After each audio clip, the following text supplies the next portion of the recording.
Welcome into A to Z Sports Prime Time on this Thursday night, May the 22nd. We're happy to have you. Good to be back after a few days off. In South Florida, we got to talk about some things that Brian Callahan highlighted in his press conference on Tuesday while I was gone that are very critical to the change of direction that this organization needs to make and plans to take as they look to improve their fortunes in 2025. We're happy to have you for an abbreviated version of the Primetime Show, but still good to talk with you nonetheless. We'll probably have a more expansive conversation tomorrow on 615 sessions, and I think it's either going to be Glennon or Teron Davenport. Haven't been able to nail that down just yet, but we will share that with you when the time comes on Friday afternoon. In the meantime, Brian Callahan gave an update as they put a bow on phase 2 of the offseason and prepare to move into phase 3 of the voluntary work. And one thing in particular stood out. So we're going to highlight that thing and talk about why it is so critical to their success and how they plan to go about moving in the direction that is going to allow them to improve their fortunes as a football team, and some pretty critical metrics that they plan to meet or try to attain for them to be able to quantifiably accomplish those goals. Because this is, turns out, not in my favor, but the Titans in 2025 are a very math-based organization, a lot of numerical goals that we're going to touch on here tonight that are going to be critical touch points, buzzword, to their success in 2025. Before we do that, I need you guys to share the broadcast around Facebook, YouTube, Twitter, and Twitch. You know the vibes. Just because I've been gone for a couple of days doesn't mean you guys have forgotten how to do that. And as you go ahead and trickle on in here, more of you guys will make an appearance. Text the link to a friend if you're so inclined. In the meantime, we'll start the Primetime Show. Welcome into A to Z Sports Primetime from the VIP Play Sports Studio. I'm your host, Buck Rising. Hello, welcome.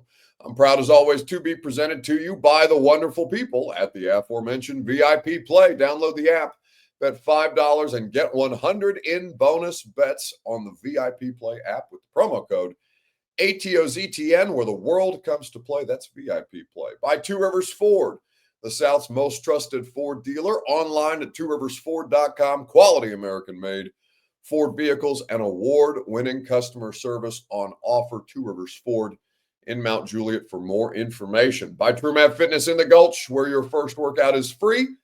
As a Middle Tennessee resident, no workout ever recycled or repeated. Just the best in the business at TrumFitness.com. All right, so one of the things, and there were a handful of things that mattered out of Brian Callahan's Tuesday press conference that caught my attention as I was coming back from South Florida and reading through the transcript, and wanted to watch the press conference to make sure that I had the proper tone and the proper context on things that were important versus things that were interesting. Things that were important were the way that they talked about how they're changing the offseason program. The thing that seemed to gain the most traction on the internet out of that press conference was Cam Ward and Will Levis splitting reps during the voluntary thing. Now, while that is the thing that's going to be the most eye-catching, it is not the most important thing at this time of year, for the specific example that they're not allowed to do outright competitive drills just yet. So it's just routes on air. It's individual drills. No 11 on 11, really no 7 on 7 even just yet. So the idea of Cam Ward and Will Levis splitting reps at this particular time doesn't mean anything to me. Once we get into training camp, then those things start to carry more weight. Okay, are you actually going to waste time working with Will Levis as a part of the ones, or are you just going to get the ball rolling with Cam Ward right out of the gate and allow him to get as much experience and as many reps as humanly possible, as fast as possible? The thing that caught my attention, and the thing that we will talk about here tonight, is how they plan to structure their offseason program. And I have a little more information on that than I did on Tuesday after having some discussions today, and we will dive into that together. The question is, what's the biggest thing the Titans need to change to have success in 2025? Facebook, YouTube, Twitter, and on Twitch in the comment section, you will give me your response. It is, of course, made possible by the South's most trusted Ford dealer, Two Rivers Ford in Mount Juliet, or online at tworiversford.com. Employee pricing for everyone going on right now, which means that you pay what they pay on almost every new Ford on the lot. Two Rivers Ford in Mount Juliet, or online at tworiversford.com for more information today. So, biggest thing that the Titans need to change in 2025, spoiler alert, is the fact that they were awful as far as turnovers. They were a bottom 2 team in turnover differential. Only the Browns were worse. They were tied with the Browns for the most individual giveaways in the NFL last year with 34 total, an outrageous amount. There's plenty of different things that sandbag them, whether it be the penalties, specifically holding, seem to be their bugaboo on offense, defense, and on special teams when you break down the penalties that way. But more than anything, the way that they would nuke themselves with untimely turnovers was the biggest thing. So it's about discipline. It's about communication. It's about, of course, care in what you're doing, because a lot of those were Will Levis-centric. And you may say, well, if you remove that one variable from the equation, Will Levis, do things even out a little bit? Theoretically, yes, but it doesn't mean that you shouldn't continue to emphasize and re-emphasize the keys, the tools to success to the team at large, even though Will was clearly and obviously the biggest individual thing that hamstrung them last year. So Brian Callahan was asked about the structure of the offseason program on Tuesday. And while he didn't get into super specifics in this clip, it is him acknowledging that they are doing things significantly different in year 2 under him than they were in year 1. This was the head coach at the podium on Tuesday afternoon. Well, we'll see if it pays off. I can't make any statements about any paying off now. We'll see in September, October, and from then on. But I reflected really hard on what I want the offseason to look like. It is definitely structured much different, just in terms of what we're emphasizing and how we're emphasizing it, how we set up our competition amongst our team, how we're going about the team building process. All those things have changed a little bit for me, focusing a lot more on the things that win and lose your football games at the end of the day. Things that the penalties, the negative plays, the turnovers, those are the things that we're focused heavily on, and trying to make sure we do a better job executing those things in the moment. There's a lot more to it. I could talk about. I'd probably take up the whole press conference probably, but definitely changed a little bit of the philosophy and formula, and hopefully that pays off for us. That's Brian Callahan on Tuesday. And now he said that, he would not have the time necessarily to go into the specifics, but my understanding on the specifics are this. And this is some of it's public knowledge, some of it's not, but that they have divided up the players into 8 different teams within the team itself, that the assistant coaches have also been divided up evenly on those teams with those players, except for Brian Callahan and the coordinators. So the 3 coordinators and Brian Callahan are not on these teams, but there's a point system that starts in the offseason program, will take a pause before training camp.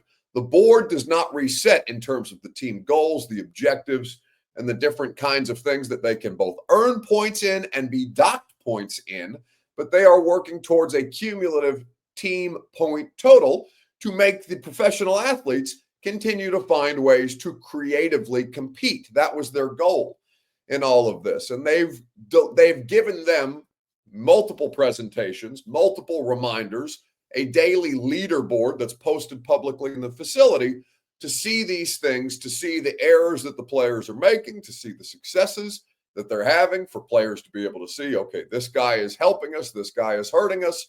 Here's the mistakes that were made. Here's the corrections that we're going to do it, and to find different ways to implement those team exercises, whether it be in individual drills or whether they have at the end of practice a game of tug of war or things like that you've seen make the rounds on the internet, to continue to drive that creativity and that competitiveness while bringing the team closer together. Because what you had last year was just a collection of dudes in a locker room, right? The thing got thrown together very, very quickly. It was Lucas on the radio show has talked about the sugar rush approach for free agency. Not a lot of thought, care, and plan into the pieces that were thrown together, despite the money that was spent, but the expectation that those things would just come together over the course of time, and it never really happened.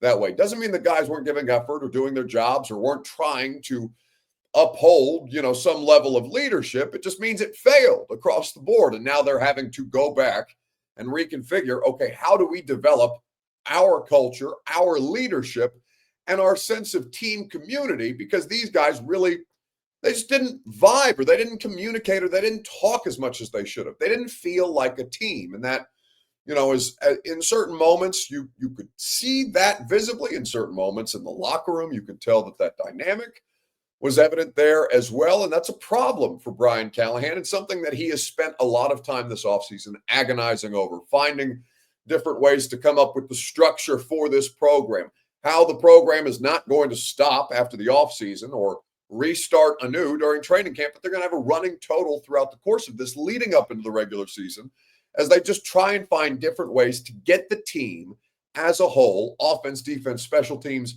mixing guys up in the locker room, not by position groups, but just sprinkling them in amongst one another so they can find different ways to make this a more cohesive unit, a unit that cares for one another more than it did last year. Not to say that it was toxic or bad or anything like that, but just there was a disconnect that they're trying to resolve. So that is as critical a change for them to accomplish and for them to work towards and for them to find ways to get these guys more bought in on what they're trying to do and find ways to reach them differently than they were trying to last year with Callahan as a first-year head coach, just trying to get the offense off the ground, maybe not paying as much attention to the details on special teams and defense as he should have, acknowledging that mistake, coming into this offseason with a plan to correct it, and now trying to implement that plan. Because it could seem kind of hokey. Shit, reading the transcript, I felt like, what is this gimmicky bullshit that they're trying to bring in here? And now that I have a better grasp and a better explanation from talking to people, my understanding on how this whole thing is going to work, it makes sense to me. Whether they're successful or not, you heard Callahan in that clip, we won't be able to determine that just yet. You won't be able to see the results outside of the team tallies that they're keeping right now as to the discipline, the communication, the bond that they're trying to form between coaches, team, support staff, all of it, to make this a more fluid, functioning, high-level organization across the board. So that's as big a change as needed to be made. The turnovers are their biggest issue, but how they're going to go resolve the turnovers, the issues on 2nd and 6+ that they would get themselves in a bad situation, the discipline penalties on special teams that would sandbag them, all the different things that they're trying to course correct.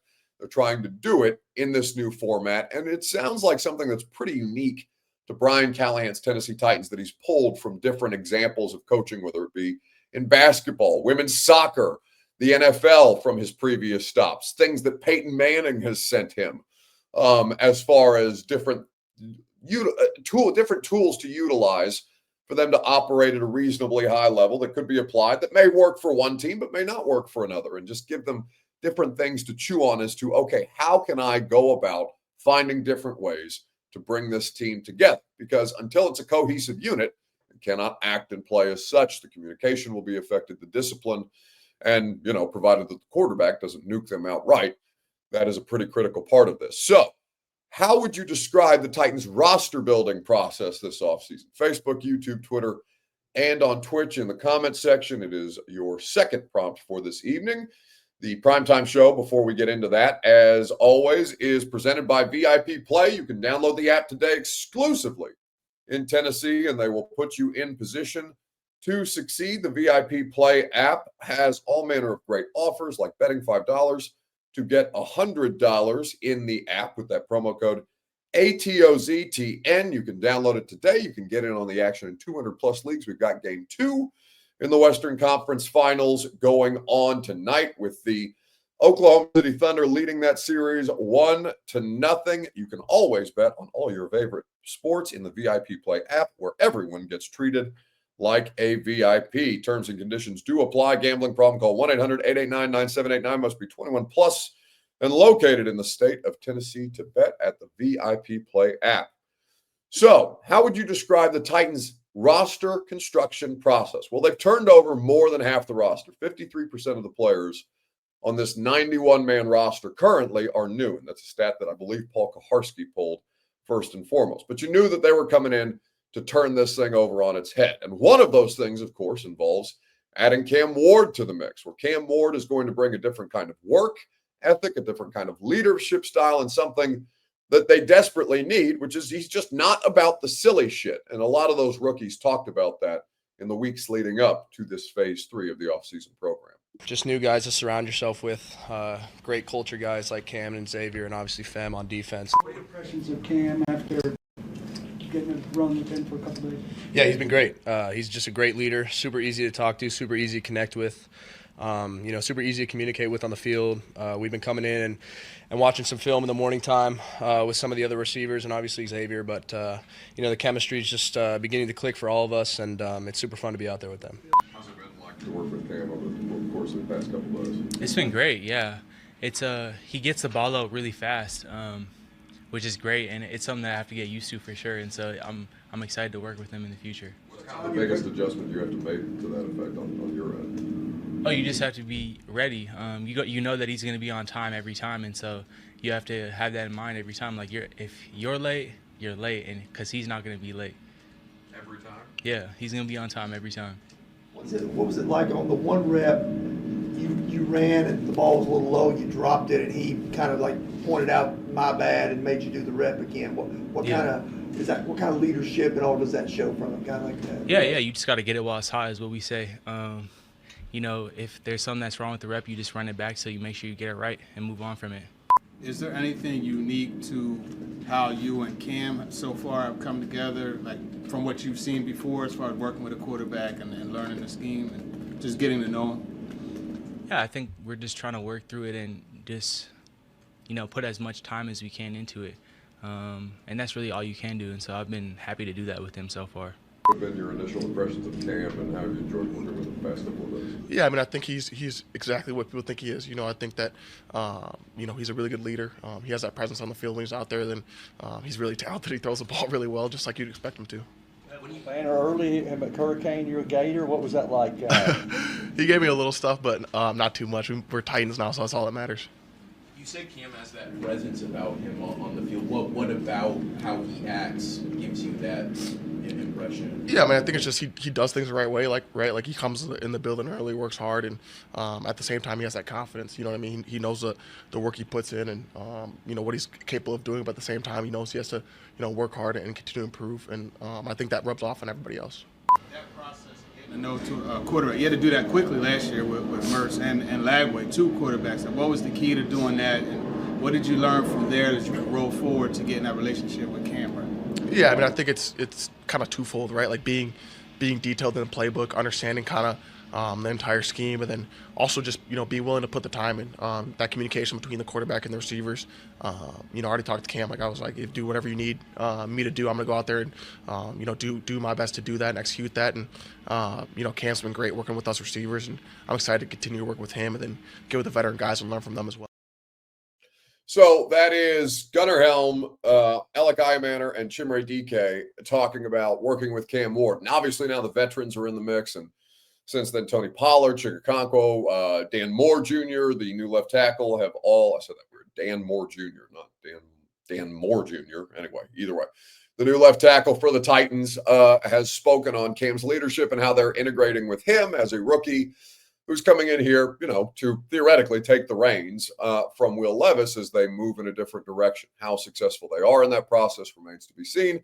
But leadership, emphasis, team captain, emphasis on the players that they acquired, whether it be DK at Florida and Wisconsin or Kevin Winston Jr. on the defensive side of the ball. Obviously, Cam Ward is renowned at this point in his collegiate career for his ability to guide players through this, to take command and take charge without being overbearing, for lack of a better term, to just do the work and allow his success to elevate others and to bring others along with him, to make those corrections in real time without, overstepping, which is a difficult balance for a rookie, but that's something that they've obviously gone out of their way for and found ways to at least bring the right types of people in here to fill that leadership void that they've been chasing at this point in time. We're going to wrap up with a weekend bounce back. Good to be back here on the Primetime Show. We'll have a normal broadcast schedule next week, back to 4 days a week, Sunday, Monday, Wednesday, Thursday with you guys. Of course, we'll have a 615 Sessions podcast, as I mentioned, tomorrow. That's been on hiatus for a while, but we are back in the swing of things as practice begins in earnest. So we will cover that ground when we get to it. But who needs to bounce back most in sports this week? It's a real simple answer for me. I'm be curious who you say. Facebook, YouTube, Twitter, and Twitch. While you guys do that, I'll remind you that the Primetime program made possible by Trum Fitness in the Gulch. Your first workout is free as a Middle Tennessee resident. No workout ever recycled or repeated. TrumFitness.com. Your first workout is free as a Middle Tennessee resident. So who needs to bounce back? Pretty simple. My Indiana Pacers gave the New York Knicks the run of their lives last night. It was delightful. It was electric. It was stressful at times. That first half was not an easy half for either basketball team, but it looked like the Knicks were in control, right? Karl Anthony Towns was playing at a high level. Brunson was drawing fouls the way that he's prone to do. You had Indiana struggling to get going as the best shooting team left in the playoffs at this point, but then they found their stride, was able to force overtime and knock off the Knicks at home, who were ahead by as many as, 14 or 12 at any given point, find ways to claw their way back into that game in game one of the Eastern Conference Finals, hit the buzzer beater tying shot, then win in overtime. You've got Tyrese Halliburton doing the Reggie Miller "you choked" symbol at Knicks fans, which they're infinitely familiar with. So I don't want the Knicks to bounce back. I'm glad that they have to bounce back because my Indiana Pacers were able to steal game one, a critical game one on the road. Way more important for them to win game one than it was the New York Knicks. And you could tell that urgency based on the way that the two teams performed. Great to be back with you guys. Like I said, normal primetime schedule. This one was a weird one, but I appreciate you hanging in there with me. Radio show back in full force tomorrow. Lucas, Robert won't be back. He'll be back on Monday, or I guess Tuesday at this point in time. But we'll have Coach Dave McGinnis. We'll talk about some more detail on this Callahan offseason plan that they're revamping. And we'll look forward to doing that with you from 10 to 1 on 104.5 The Zone. And I look forward to seeing each and every one of you there. There's a very low percentage of this that is smiles and glory holes.